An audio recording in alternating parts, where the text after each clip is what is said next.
So, a very good evening to each and every one of you. It is indeed my privilege to be standing in front of an audience as august as all of you. More importantly, on a day when it seemed a little difficult at the start, with all the rains that came abounding into the city. At Motilal Oswal's private wealth management business, we understand that wealth management is a science, but understanding clients is an art. And it is with this belief that we've run this business over the past few years and yet managed, amongst all the challenges that we face, to retain the two pillars that are very important to us: research and integrity. I'm sure you will all get, if you've not already got, a chance to experience this integrity and the power of this research that pervades across our company.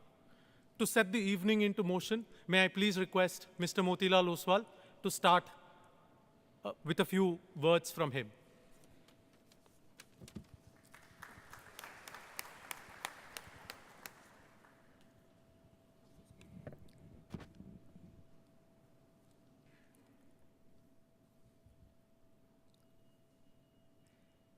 Good evening, friends. It's a pleasure for me to welcome you to this post-budget evening. You've seen the budget and you've seen a lot of excitement and you've seen some disappointments also during the past maybe about 20 hours or so. I think this was a big budget with lot of provisions and lot of talks, lot of kind of, I would say, initiatives.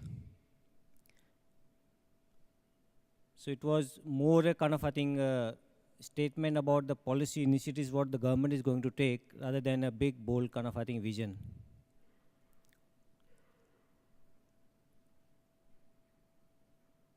So friends, this evening is going to be very exciting. We have Naveen Agrawal, who is going to talk about the equity markets and his view on the economy. And then we have got the star fund managers, Naren from ICICI and Navneet from SBI Mutual Fund. Now, of course, Ramdev Agrawal ji and Naveen will be there to take you through, I think, some of the very interesting developments what has happened.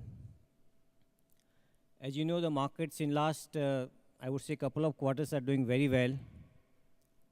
And we strongly believe that this is a great time for us to look into, I think, the equity asset and class very differently. Although if you look at last 6 to 7 years, the returns has not been kind of, I think, as great as they should have been, but in last couple of years, it has been very, very good. And we believe that equity requires a lot of focus, equity requires patience, and of course, you need to have the right selection of the stocks and the sectors. So we are going to talk about, I think, all those issues more in detail. And I'm sure you will leave with a lot of very good insights and ideas about how the things are going to be there.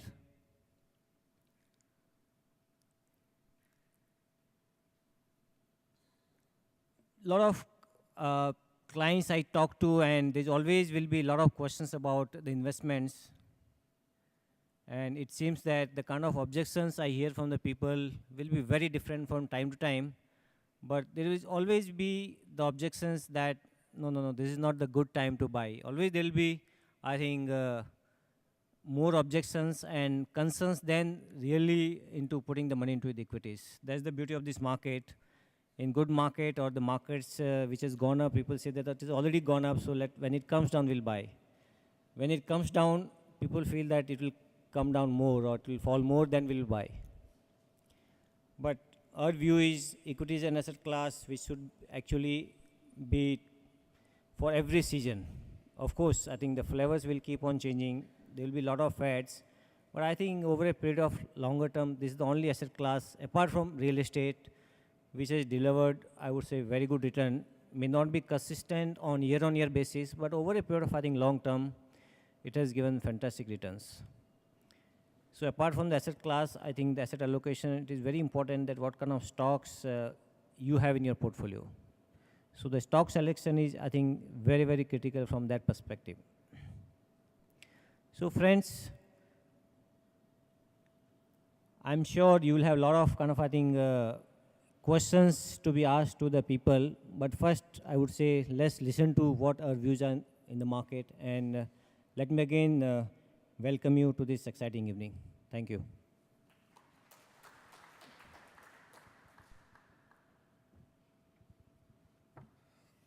Thank you, sir. The future of India looks bright. And after the election results, it seems that it looks brighter. To understand the intricacies of what transpires as well as what seems to be the way ahead, can I request Mr. Naveen Agarwal, the Chief Executive Officer of our Institutional Equities business, to please come and share his thoughts with us right now. Naveen?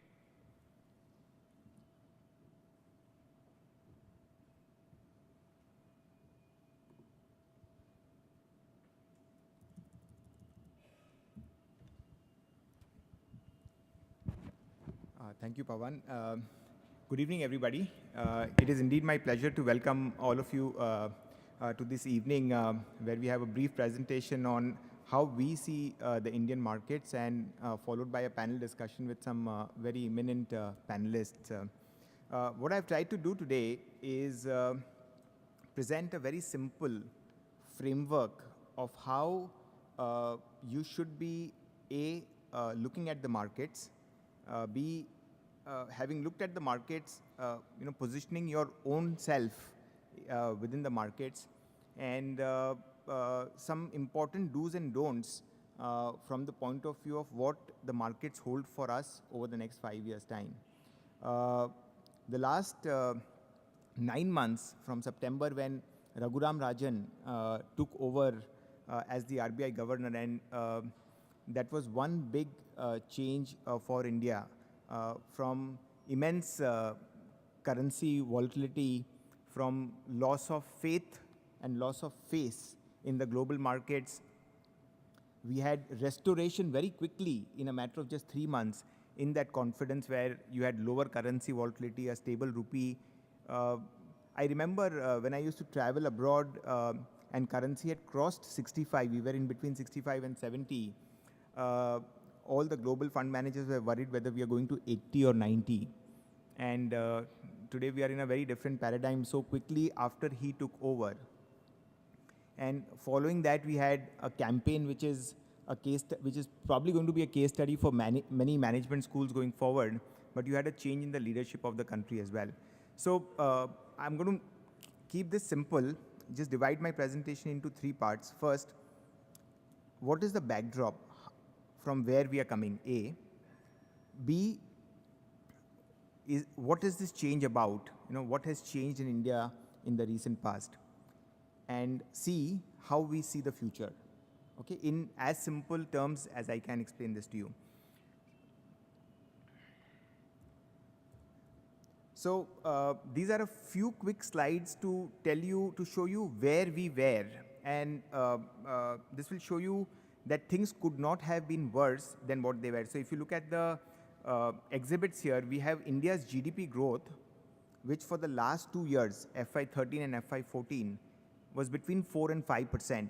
Having seen growth of 8 to 9% for many years, this is a level of growth which was quite unacceptable to the country at large. This was a level of growth which would have created rising unemployment, rising discontent in the youth, and would have got us nowhere in the world. Our industrial production, the industrialists in India, and we met with a whole bunch of them. We met with the Tata Group. We met with Kumar Mangalam Birla himself. And every single group, every single chief told us that how incrementally he is allocating all of his capital abroad. He has no interest in setting up any factories in India. He has no interest in making any investments in India. The difficulty of doing business in India was incredibly high. And so you had zero industrial growth for the last 2 years. You look at the current account deficit, we had soared to nearly 5% of the GDP. Fiscal deficit at the peak was 6% of the GDP. In fact, even more than that in FY10, came down to about 5.7% of the GDP, but still running high. Exchange rate had gone haywire. We were at 60 one point in time racing to go to 70, maybe 80, and there was absolutely no confidence in the currency. Inflation was running high. We had double-digit consumer price inflation index, nearly 10% wholesale price index. And because of that, the central bank had no choice but to keep interest rates very elevated. So everything that could break down for this economy had broken down. A very poor GDP growth, weak industrial production, lack of confidence in all the businessmen who have all their wealth in India to no longer invest in this country, very high inflation which was hurting the poor, very high interest rates which was hurting everybody in the economy. So things, in our view, would have gotten better even if there was no change in government. This is something which is very important. There are cycles in the economy. There are down cycles and up cycle. We believe that, and if you see, I will maybe, for those who have not watched this carefully, look at the FY14, FY15 GDP growth numbers that we were looking at, the IIP numbers, the current account deficit. The change had already begun. Back in September 2012, when Chidambaram became the finance minister of the country, he initiated a whole bunch of things. 5 lakh crores worth of projects were quickly approved by the government, right? There was restriction on gold imports. Current account deficit had already moved down from 4% to nearly a run rate of 1%, right? Many corrective measures were set in action, but it was too late in the day to really change the face of the economy and win the confidence of this nation, which has large expectations from the government. So we believe that even with no change in government, macro of this India was set to improve, right? Next, if you look at the corporate earnings, this is the margin of the Indian corporate sector. Indian corporate profitability had sunk to abysmal lows, to 5 to 10-year lows. Our EBITDA margins for the country, which was 23, 24, even 25% at one point in time, had sunk to below 20%. The net profit margin, which were at 15% plus at one point in time, had sunk to about 10%. Every quarter, when we released our quarterly preview document, and this has been coming out for the last 50 quarters, we were busy cutting our earnings estimate. So you can see we started with a Sensex EPS number of 1471 for FY13, and we ended at less than 1200. For FY14, we started at 1400 plus, and we ended at about less than 1300 number, 1289. Everything that could go wrong was going wrong. Industry was slowing down, pricing power was missing, global commodity prices were going up, interest costs started eating up a large proportion of your EBITDA, leaving nothing for the equity shareholders. So if you look at the last arrow, the 6 years between FY8 and FY14, Indian corporate earnings grew by 8%. And in the preceding period, from FY3 to FY8, Indian corporate earnings grew by 25%. So this is one of the worst corporate profit growth that we've seen. We've seen eras like this back in 96 to 2002, but markets were at a very different level at that point in time. This is the corporate profit to GDP. When the index peaked back in 2008, in January 2008 at 20,000 plus, Indian corporate profits were nearly 8% of the GDP. And this number came down to just about 4% of the GDP in FY14. Return on equity of the Indian corporate sector collapsed from almost 24% to 15-16%.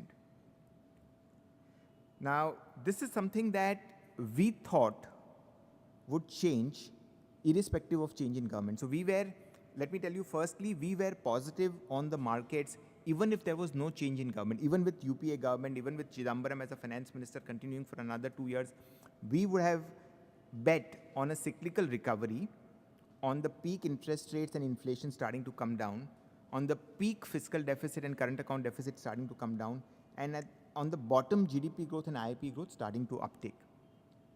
However, something important happened in the last 3 months. So if you see, for the first time in the investing career of most of the people present here, for the first time since 1984, for the first time in 30 years, Indian voter gave a decisive mandate to a single party. In the last 30 years, never ever has a single party received more than 272 seats in the Lok Sabha. NDA targeted 272 seats for themselves. BJP alone got 282 and NDA got over 340 seats.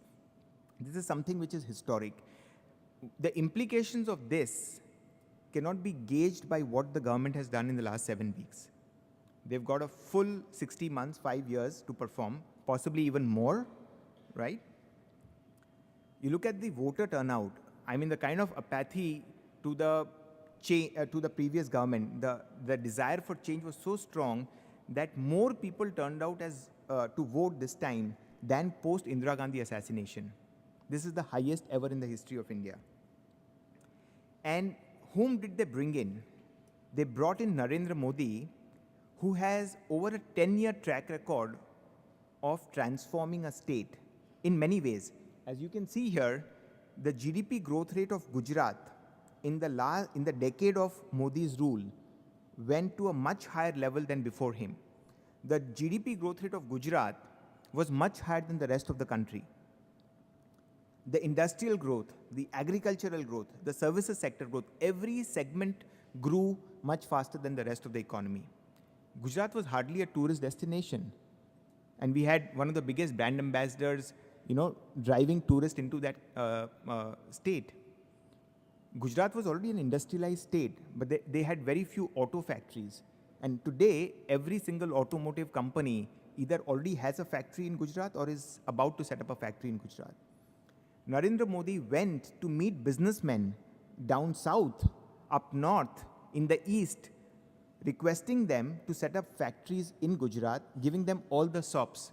When Tatas were thrown out of West Bengal, the first place that they sought refuge was in Gujarat. Right? This is a man who has already performed, whose economic philosophy, whose ideology, whose way of working is already clear, amply clear to all of us. We don't have to guess. It is not some newcomer, right? This has just got to be now replicated at a national level.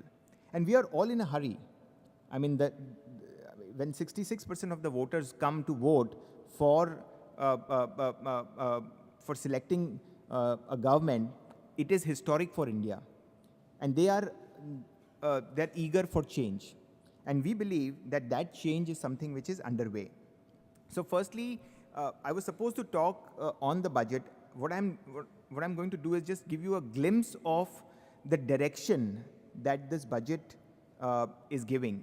The details will obviously follow, but at this point in time, all we can get is a direction because it's just 6-7 weeks that the government is in power. So we have a promise of an increase in FDI, both in insurance as well as defense. We have a commitment to implement GST within the course of this year. We have a commitment to implement the PJ Nayak committee recommendations, including PSU bank consolidation, including providing autonomy to PSU banks. There's a commitment that there will be no retrospective amendment of tax laws within this budget. A large number of infrastructure projects have been announced. In fact, the power sector bankruptcy of India is one of the biggest problems of India. And Gujarat is the only state where when a farmer gets power, there's a separate feeder that goes into his farm and a separate feeder that goes into his home because power is supplied free of cost to the farm. That has brought down their state electricity board losses. In fact, that is one of the few state electricity boards which from deep losses is now a profitable company. The rest of the nation is making losses of 60 to 70,000 crores. There are many such transformations that have already been carried out in Gujarat and are waiting to be carried out at a national level. The first such step has already been announced by Jaitley in the budget. Plus, we've had huge boost to housing in many forms. So I think this is a budget where the direction is very clear. The markets were probably hopeful that the details will come out yesterday itself. We believe that this government has or enjoys the trust of the people, of business, of foreign investors and local investors. And they will give them that time of the next 12 months to allow that direction to follow with a lot more details. Just quickly, 2-3 slides on the budget. So there's a dotted box there on top which shows you between 2004 to 2008, year after year, the revenues of the government the total revenues of the government of India grew by 20% because the economy was growing strongly. That was the period when fiscal deficit came down from a high of 6% to 2.5% without any sensible expenditure management. Just on the back of revenue buoyancy, you had fiscal deficit halve. In the last 5 years, revenues of the government are growing at 10% because of the slowdown in the economy. And despite that, we are starting the upturn with a fiscal deficit estimate of 4% of the GDP. If you have a similar 4% correction like you saw in the previous cycle, then you'll be left with virtually no fiscal deficit at the end of the term of Modi. Yeah? I mean, these are just a few more slides on the budget, but basically what I'm trying to say is that the public finances are not in a shape as bad as the credit rating agencies cry about. We have to see how our public finances are in the context of where the economy is. Now, how do we see the future? So basically, these are again some simple exhibits which will lead you, which will guide you into the future. So firstly, Indian domestic investors were the biggest buyers of equities. You know, many of the people sitting here may have invested a lot of their money into equities between FY8 and FY10. Right? Those were the biggest years of IPO boom, quick money making in the stock markets. In the last 2 years, domestic investors have sold over $20 billion worth of stocks. And given today's closing of Sensex, despite whatever correction of 25,000, I suspect a lot of this selling would have happened at lower than 25,000 level, right? Index was never 25,000 anyways. It's very difficult to now get back to the markets at the levels which you've sold. In fact, the proportion of holdings of Indians in Indian companies is the lowest that it has been in decades. The proportion of holding of foreigners in Indian companies is the highest that it has ever been in decades. Right? They have invested through the good and the bad times. And today, that investment is at a lifetime high valuation. Right? Now, over the last 6 months, since September, since Raghuram Rajan was appointed as the governor, I showed you how we were cutting our EPS estimates for FY13 and FY14 earlier. This is the change that my research team is bringing about in our research estimates month after month. We were looking at an FY14, the year which got over, the year ending March 14, we were looking at an EPS of sub 1300. The actual EPS delivered was 1340. So somewhere silently, the upgrade cycle has already begun versus a downgrade cycle earlier. The same has been done for our FY15 EPS as well. I showed you the margin chart earlier. The EBITDA margins contracted from 25% to sub 20%. The PAT margins contracted from 15% to sub 10%. We are already looking at an uptick in that margin, as you can see in the dotted circles in both the exhibits. So, I showed you that arrow, the red arrow earlier, where earnings have been growing at a very muted pace of just about 8% for the last 6 years.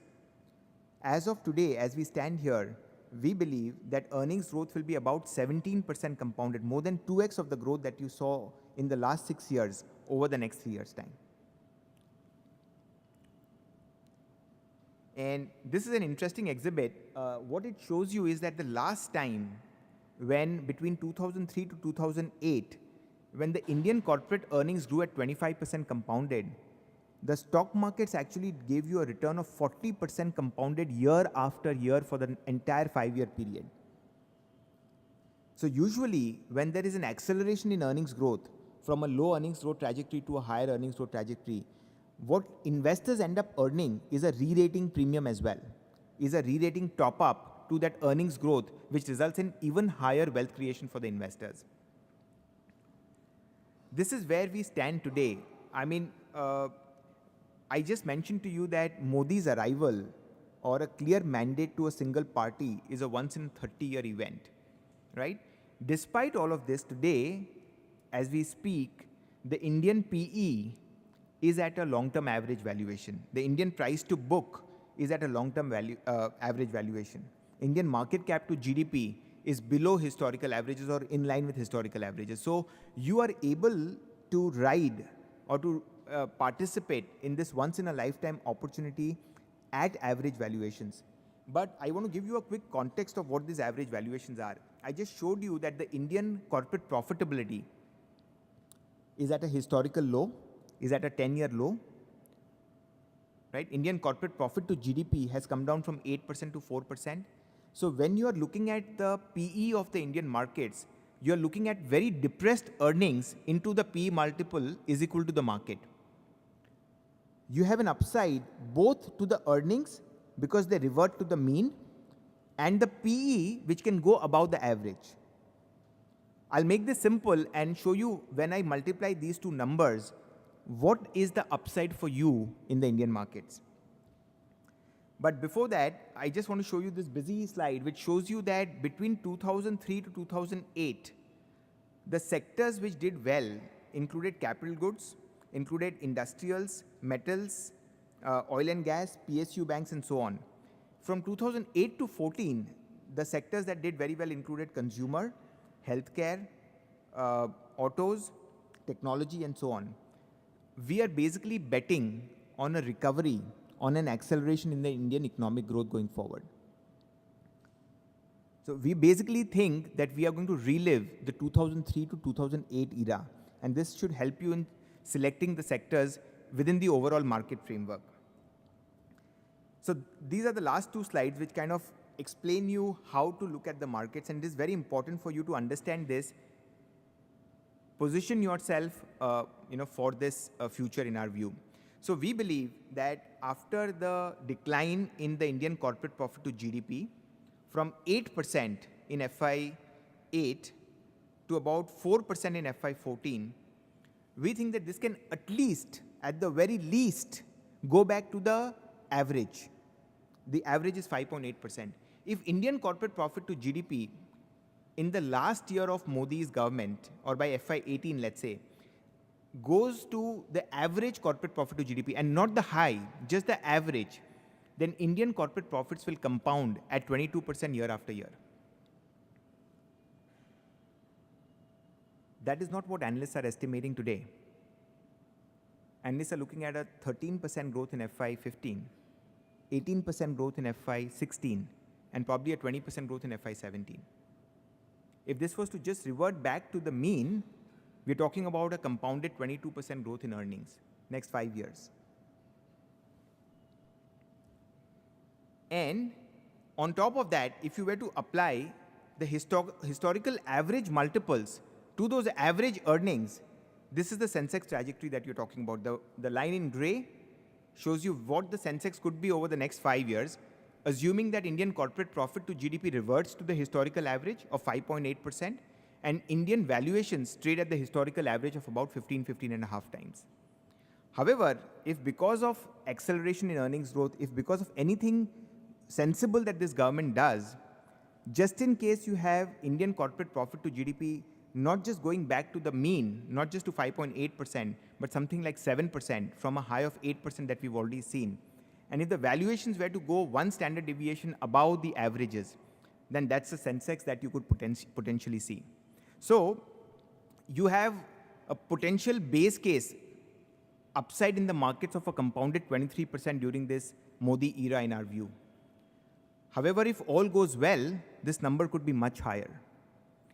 Now, if you decide to time the markets, let's say markets fell yesterday or fell today, and you decide to time the markets and want to enter and get, markets 10% cheaper, well, bear in mind that this compounded return may change by 2 percentage points. But if you don't get it right in terms of trying to catch that bottom, what you will miss out is something very serious in terms of compounded returns over the next 5 years' time. So you must have seen our campaign, buy right, sit tight. You must have seen our campaign, the time to buy is now. It's your call whether you want to time the market and make 25% compounded to 35% compounded over the next 5 years, or you're okay to buy today and live with potentially 23 to 33% return over the next 5 years compounded. It's entirely your call. our recommendation is very clear. You should not be timing the market. We have earnings at well below historical averages. You have corporate profit to GDP at its lows. You have valuations which are at averages. You have a change in the RBI governor. You have a change in the leadership of this country. And anyways, we are at a cyclical low as far as most macroeconomic parameters are concerned. So we believe that this is the best possible time to get fully loaded up. We would strongly advise against trying to time the market. We would strongly advise against, the trading approach that many of the investors may be having to the markets. I think this is the time to really buy right and sit tight for the next 5 years, because the journey ahead to us looks very, very exciting. Thank you very much.